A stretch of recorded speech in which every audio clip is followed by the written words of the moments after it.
Hello guys, what's up mga kapamangkin? Kami pupunta ngayon sa handaan. Wala na ho tayong gagawin kundi pumunta ho sa mga handaan. Kasama ho ang aking walang sakulob ay makita ay. Aking anak, saka itong aking si IC. Saka ang inyong tiyahin. Tara, ano ba?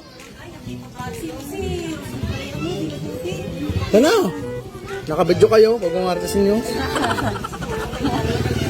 Ang tagal makasama ko kanina pa ang hinihintay.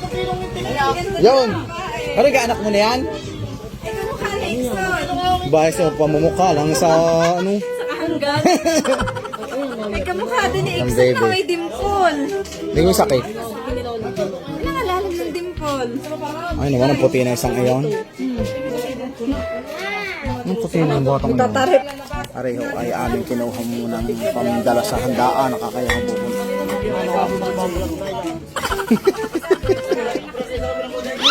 Kala ko kung sino alabing mga sinasama mga sumuha. Bilisi! Bilisi! Tumingin ka dito itong magkaalaman na. Bilis! Oo nga, ito nila nakatulong sa likod.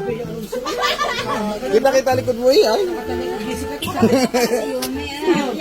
Ayun, hindi kami makalis. Gawa na nagmamartes ho.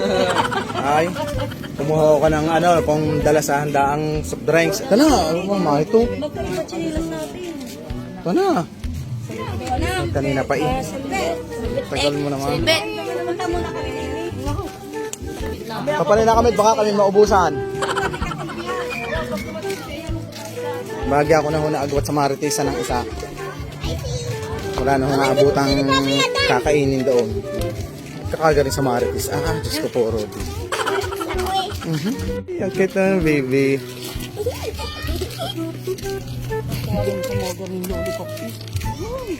Nako, may video kaya taho din eh. Ay, pakanibig ako.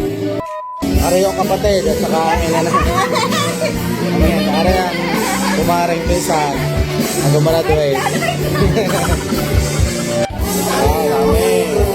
Ayun nga ho, at ibo-voice over ko nga ho muna rin. Napakahirap nga ho magsalita habang hong nakain ay. Tingnan nyo nga ho, at sabi ko nga ho sa aking asawa, sa inyo hong tiyahin ay huwag sanggahan ang camera at ako hindi makita. Sa gutom na nga hong aray ay. Tingnan nyo nga ho. Ayan, nakasama pa nga ho si Maring Chinay. Ayaw nga yata ho magpabidyaw. At dahil nga ho pasal na pasal ang inyong tiyo, ay nasabi ko ho sa inyong tiyahin ay ako'y bubulos pa. Ay sabi nga ho sa akin ay bulos ko kay hindi nahihiya eh. Ay sabi ko naman ay abaya ko hindi pwedeng takutin sa mga gayaan.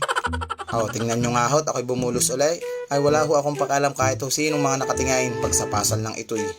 Nung unang round nga ho ay ang kinuha ko ho ay apritada at saka ho ginulayan. Aba, ay may nakita ho akong kaldira o yung baldugan ng napakalakay ay meron hong pata. Aba, ay di ako nga ho'y kumuha at paborito ko nga rin nga ho yun ay yung maasay. Ay nga ho pala ang Ate Ipe, ang ina nga ho ni Maring Obrey na gumaraduate ho na cum laude, napakatalino ho.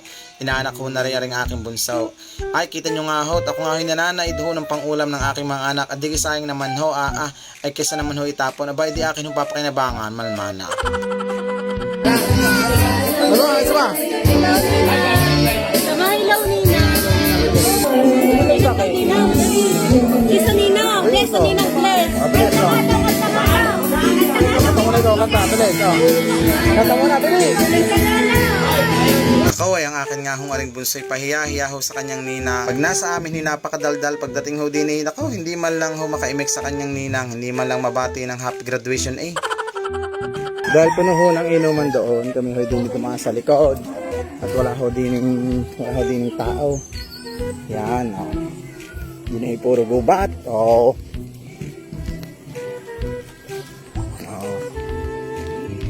Ang labas naman ho na rin din sa mga inay. Ay, dini na nga ho kami sumuot sa kalikod-likuran. Amin naman hong sinuutan ay bahay naman ho ng inay. Ay nagtago na nga ho doon sa inuman at baka nga humapasyat pa, may pasok bukas, mahirap na. Ay kaso nga lang ho, napasabit pa uli ang uso ng inyong tiyahay, napamarites pa nga.